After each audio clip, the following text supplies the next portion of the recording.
Assalamualaikum warahmatullahi wabarakatuh.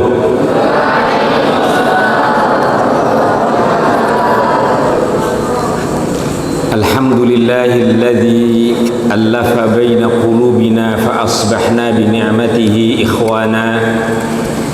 Wassalatu wassalamu ala rasulihil mustafa sayyidina wa maulana wa habibina Muhammadin wa atba'ihi ahli sidqi wal wafa. Amma ba'du. Hadratal muhtaramin wal mukarramin, ashabal fadilah, para ulama, para asatidz, para muallim yang kita muliakan dan ta'zimi, yang kita hormati segenap pengurus Yayasan Lentera Insan Nusantara.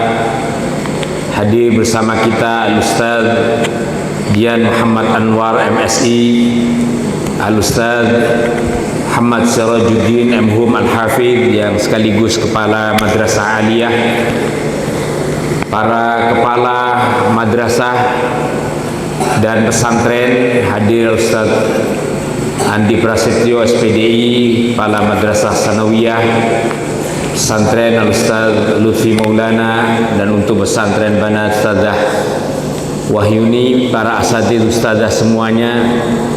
Bil khusus saya sebut secara spesial Ibu Nyai Endang Rizkayani. Saya takut kalau nggak disebut nanti saya diprotes di rumah nanti.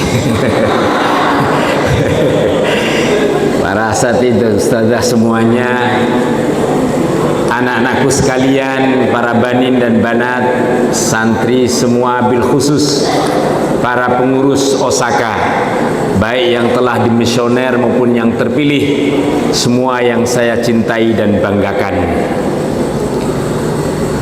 Pertama-tama tentu kita memanjatkan puji syukur kehadirat Allah Subhanahu wa Ta'ala atas limpahan rahmat dan nikmatnya kepada kita semua yang hadir di Masjid Al-Buruj, Baitun min buyutillah, rumah Allah Ta'ala yang penuh rahmat dan keberkahan ini, dalam rangka turut serta hadir dan menyaksikan prosesi pelepasan pengurus Osaka lama dan sekaligus pengukuhan pengurus Osaka baru Pesantren Tahfidz Al-Kaukab untuk masa khidmah 2022-2023. Karenanya yang pertama, izinkan saya selaku pengasuh maupun selaku pembina yayasan, sekaligus juga atas nama seluruh para asatidz dan ustazah Sivitas Al-Kaukab, mengaturkan terima kasih, menyampaikan penghargaan dan apresiasi yang setinggi-tingginya kepada anak-anakku, para santri pengurus Osaka lama yang telah melaksanakan tugas dan dedikasinya dengan sebaik-baiknya, dan alhamdulillah telah mengantarkan seluruh rangkaian khidmahnya dengan husnul khotimah. Kami semua terus berharap kepada kalian semua, meskipun telah usai dan tidak menjadi pengurus Osaka secara resmi, teruslah berkarya, teruslah memberi inspirasi, dan teruslah memberikan teladan kebaikan kepada siapapun, terlebih kepada sesama di antara kita. Menyudahi kepengurusan bukan menyudahi segala-galanya. Menyudahi kepengurusan hanyalah bagian fase daripada estafet kepemimpinan secara formal saja. Sebab itu anak-anakku sekalian, kalian yang telah terlatih dan terbina selama 1 tahun menjadi pengurus Osaka, teruslah mencerahkan dan menjadi inspirasi bagi lingkungannya. Kepada anak-anakku sekalian yang baru terpilih, para Osaka pengurus baru dengan masa khidmah 2022 sampai 2023 nanti, tentu saya ucapkan selamat. Dan ini bagian daripada amanah melangkah kalian sebagaimana Anda telah memberikan janji setia dan bai'ah yang telah ucapkan. dan sekaligus juga sebagai keberkahan kalian dalam melaksanakan pengabdian dan khidmah untuk lembaga dan untuk sesama. Karenanya saya pesankan kepada kalian para pengurus utamanya, belajarlah dari kakak-kakak kalian. Ambillah yang baik-baik dari apa yang telah dirintis. Teruskan dan kembangkan dari apa yang telah diperbuat para pendahulu kita. Dan karena itu pula, singkirkan dan buang apa yang sudah tidak tepat, atau bahkan mungkin segala sesuatu yang kemudian belok. Luruskan yang kurang, sempurnakan yang tidak rapi, rapikan yang kurang tertib, tertibkan, dan demikian seterusnya menjadi bagian generasi berikutnya kepada kita semua melanjutkan estafet kepemimpinan kepengurusan Osaka ini. Anak-anakku sekalian, saya tidak ingin memperpanjang apa yang ingin saya sampaikan, tapi yang paling penting mohon untuk dicamkan dan dihayati, tentunya juga kemudian kita praktekkan bersama-sama. Mohon juga kepada santri yang lain saat menyaksikan dan mendengarkan ini juga bagian dari proses pembelajaran kita semua. Saya ingin katakan yang kedua, bahwa berorganisasi adalah sesuatu yang niscaya dan sangat penting sekali. Berlatih organisasi adalah kebutuhan asasi kita, karena manusia ini secara kudrati dan fitrati adalah makhluk sosial yang ia tidak akan pernah hidup dan tidak akan pernah bisa hidup tanpa dia bergumul dan bergaul dengan yang lain. Karenanya itulah manusia meniscayakan hidup bersama-sama. Untuk hidup bersama-sama dengan baik, meniscayakan dan mengharuskan kita berorganisasi. Disinilah kita ditempa, di pesantren inilah kita belajar, di lembaga inilah kita mendapatkan banyak inspirasi dan pengalaman. Karenanya anak-anakku sekalian, manfaatkan semaksimal mungkin proses pembelajaran dan pembekalan ini dengan sebaik-baiknya. Karenanya saya ingin katakan salah satu semboyan dan ajaran guru-guru kita, ini konon ucapan dari Al-Imam Ali karramallahu wajhah. Beliau katakan, al-haqqu bila nidhamin qad yaghlibuhul batilu bin nidham. Kebenaran yang tidak diurus dengan baik, kebenaran yang tidak ditata dengan benar, kebenaran yang tidak dikelola dengan tertib, maka terkadang akan dikalahkan dengan kebatilan yang diorganisir dengan rapi. Terkadang kebatilan akan menghancurkan kebenaran yang tidak ditertibkan dengan baik. Tidak selamanya kebenaran itu dia akan muncul dan sebagai pemenangnya. Kadang pecundang bisa jadi memenangi peperangan oleh karena ketertiban dan kerapian barisannya. Karena itu anak-anakku sekalian, sudah barang tentu secara kudrati, baik itu hak maupun batil diberikan kesempatan yang sama oleh Allah untuk dirapikan dan ditegakkan. Meskipun pada hakikatnya nanti Allah katakan, wa qul ja'al haqqu wa zahaqal batil innal batila kana zahuqa. Pasti kebenaran kalau kemudian kita perjuangkan, dialah yang akan tegak, dialah yang akan menjadi pemenang. Dan pasti kebatilan pada saatnya juga akan sirna. Maka janganlah sekali-kali kita berada dalam barisan kebatilan. Anak-anakku sekalian, karena itu saya ingin menyudahi ini dengan 3 hal pesan yang saya ingin pesankan kepada semuanya, kepada para asatidz, kepada ustazah, musyrif, musyrifah, dan tentunya bil khusus kepada anak-anakku, wabil khusus kepada organisasi Osaka yang kalian baru saja dilantik dan dibai'ah dengan penuh kesungguhan tadi.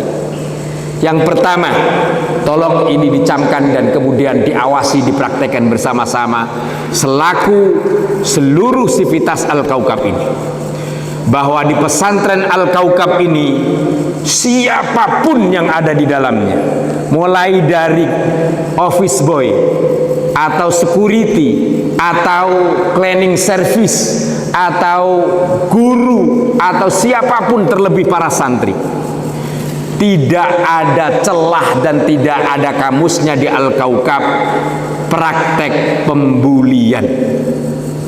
Sekali lagi, tidak ada toleransi apapun di Al-Kaukab ini siapapun melakukan praktek pembulian. Pembulian dalam artian melakukan kekerasan, baik secara fisik maupun secara verbal, baik secara ucapan apalagi secara perbuatan, baik secara langsung maupun tidak langsung. Tidak ada celah dan posisi apapun praktek pembulian. Tidak boleh melakukan ucapan yang sarkastik, tidak boleh melakukan perbuatan yang menyakiti apalagi menzalimi. Kalau itu dilakukan pasti akan ditegakkan disiplin dan sanksi yang tegas. Siapapun, baik antar sesama, kepada yang lebih junior atau junior kepada yang senior, tidak ada. Ini satu, tolong dicamkan. Siapapun yang masuk pesantren Al-Kaukab, dari sejak masuknya sampai keluarnya, tidak boleh ada praktek pembulian dalam bentuk apapun. Yang kedua yang ingin saya tegaskan kepada anak-anakku sekalian adalah di pesantren Al-Kaukab pun tidak mengenal praktek senioritas atau junioritas. Semuanya kita sama, semuanya kita memiliki hak dan kewajiban yang sama. Saya ingin tegaskan, semua apa yang saya sampaikan ini adalah bersumber dari ajaran Islam. Kalau boleh saya ambil satu hadis saja, apa yang saya katakan tadi bahwa tidak ada pembulian, satu hadis cukup untuk kita.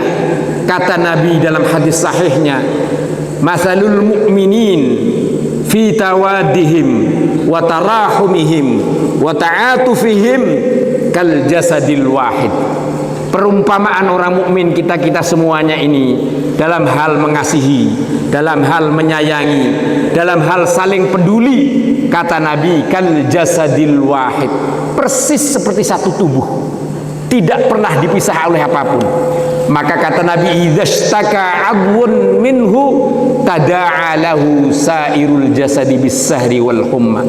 Kalau kita dalam satu tubuh, satu saja yang sakit gigi aja misalnya, itu pun atuk yang ada di dalam misalnya, itu apa, gigi rahang misalnya, kalau kita sakit, maka pasti seluruh tubuh kita pun meradang, memanas, dan bahkan kemudian bisa terasa panas dinginnya semua. Hanya satu gigi, persis kayak gitu. Begitu sebaliknya, kalau ada kesehatan dalam diri kita, maka seluruhnya akan merasakan. Itulah persis perumpamanya orang-orang mukmin. Apa yang dirasa susah orang mukmin sesungguhnya adalah kesusahan kita. Apa yang menjadi kebahagiaan kita adalah kebahagiaan saudara-saudara kita. Yang kedua tadi, apa yang saya ingin sampaikan, tidak ada senioritas atau unitas. Jangan macam-macam di sini buat geng. Mau geng kesukuan, geng kelas, geng apa-apa. Kalau saya tahu, pasti seketika itu bisa langsung saya bubarkan, dan pasti akan saya tegakkan disiplin. Tidak ada di sini geng-gengan, tidak ada di sini membanggakan kesukuan, membanggakan senioritas dan lain sebagainya. Saya sudah ingin tegaskan anak-anakku sekalian, bahwa kita semua dalam konteks sebagai santri punya tata tertib yang sama. Tidak ada pembedaan apapun. Anak siapapun kalau sudah di sini, mau pejabat, mau orang melarat, kalau sudah di pesantren sama. Tidak ada beda apapun. Di sini banyak anaknya dokter-dokter. Di sini banyak anaknya para pejabat. Di sini pun ada anak-anak pemulung. Di sini ada anak-anak bakul-bakul di perjalanan. Banyak. Semuanya saya mohon kepada para asisten ustadz, berikan hak dan kewajibannya secara sama. Tidak ada pembedaan apapun. Karena itu satu hadis saya ingin tegaskan kepada anak-anak sekalian. Apa yang saya sampaikan semuanya bersumber dari Al-Quran dan hadis. Yang kedua, tolong dicamkan, tidak boleh ada senioritas. Yang ada saling menopang, yang besar mengasihani yang kecil menghormati yang besar. Jelas kata Nabi, laisa minna man lam yarham saghirana wa lam yuwaqqir kabirana. Tidaklah diakui sebagai umat Nabi orang yang tidak bisa mengasihi yang kecil, yang tidak bisa menyayangi mereka-mereka yang lebih kecil, dan begitu pula yang kecil tidak bisa menghargai dan menghormati yang besar. Maka saya sudah biasakan kalian yang anak-anak yang lebih junior, panggillah kakak kita kakak, mas, abang. Kalau kepada juniornya boleh dipanggil adik atau setidaknya panggil dengan nama yang sebenarnya. Itu juga ajaran dari Al-Quran. Jangan main-main manggil seenaknya, mentang-mentang hitam, sitem sini loh. Ini ada nggak model kayak gini? Ketemu hitam dekles itu. Ini model kalau kayak begini udah sama dengan premanan di jalan. Nggak boleh ada. Mentang-mentang ketemu anaknya yang kecil, apalagi kemudian pendek, cebol lo mau kemana lo? Misalnya. Ini anak pasaran, nggak ada cerminan daripada akhlak santri. Saya tekankan, tidak ada praktek junioritas, semuanya sama. Justru sebaliknya, mestinya yang besar, yang anak-anak yang junior kasih teladan yang baik. Tolong Osaka dengan segala janjinya tadi berikan praktek dan keteladanan ini. Yang terakhir, yang ketiga saya ingin tegaskan, seperti selain tentu yang bai'ah kalian, jadilah ini semboyan kita semua, kita sebagai priyantun. Jadi apa? Priyantun. Priyantun itu bahasa Jawa, artinya orang yang mulia. Mulia ucapannya, mulia perbuatannya, mulia tindak lakunya. Priyantun dalam maknaan ini adalah peduli, ramah, dan santun. Priyantun, peduli, ramah, dan santun. Saya selalu menggelorakan ini menjadi karakter kepribadian kita semua. Priyantun, peduli, ramah, dan santun. Peduli, ihtimam, punya care, kemudian kecekatan di dalam kita saling menopang dan menolong. Lalu yang kedua, ramah. Ramah pun juga agama, semuanya agama yang kita sampaikan. Ramah, halim, atau bahasa Inggrisnya friendly, enak dengan siapapun. Lalu kemudian yang ketiga, santun, mutawadhi, orang yang andap asor bahasa Jawanya, dan orang yang punya perilaku dengan akhlak yang terpuji. Anak-anakku sekalian, siapapun, kapanpun, dimanapun, sampai di manapun kita, maka sesungguhnya priyantun inilah yang insya Allah akan membawa rahmah dan keberkahan dalam kehidupan kita semua. Karenanya ini yang ingin saya sampaikan, apa yang saya kemudian tekankan sekali lagi, ini menjadi tradisi budaya akademik pesantren Al-Kaukab. Selain kalian tentunya memberikan tugas yang paling utamanya adalah menghafalkan Al-Quran, mempelajari Al-Quran, mengamalkan Al-Quran. Organisasi ini semuanya adalah media dan wasilah semata. Jangan sampai kemudian mengganggu atau setidaknya mengurangi banyak aktivitas pokok kalian. Apa aktivitas pokok dan wajib kalian? Ialah belajar, terutamanya menghafal Al-Quran dengan sebaik-baiknya. Ini anak-anakku sekalian yang dapat saya sampaikan. Semoga kita pedomani dan kita jadikan sesuatu yang membawa spirit dan motivasi kita sebagai khalifatullah maupun sebagai ibadullah fil ard. Demikian, wal afu minkum. Tadi kalau ada pantun saya teringat, boleh saya juga sambut dengan pantun mengakhiri sambutan ini. Mbak Cecil ya? Apa pantunnya, lupa saya. Pokoknya pantunnya saya mau bagus mau tidak bagus mesti diteriakin cakep gitu ya. Yang penting cakepnya, nggak bagusnya, yang penting cakepnya. Tolong meskipun nggak bagus cakep gitu aja lah ya. Sebentar saya ingat ini dulu. Bismillahirrahmanirrahim. Nah, dipakai bismillah dulu pantunnya. Burung idaman, burung cendrawasih, dapat beli dari Papua. Cukup sekian dan terima kasih. Sekiranya ada kesalahan mohon ampura.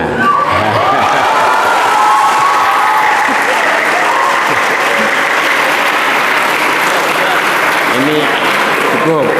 Pantun terakhir, dan ini harus hafal semuanya. Ikan kakap, ikan hiu. Untukmu al-kaukab, I love you.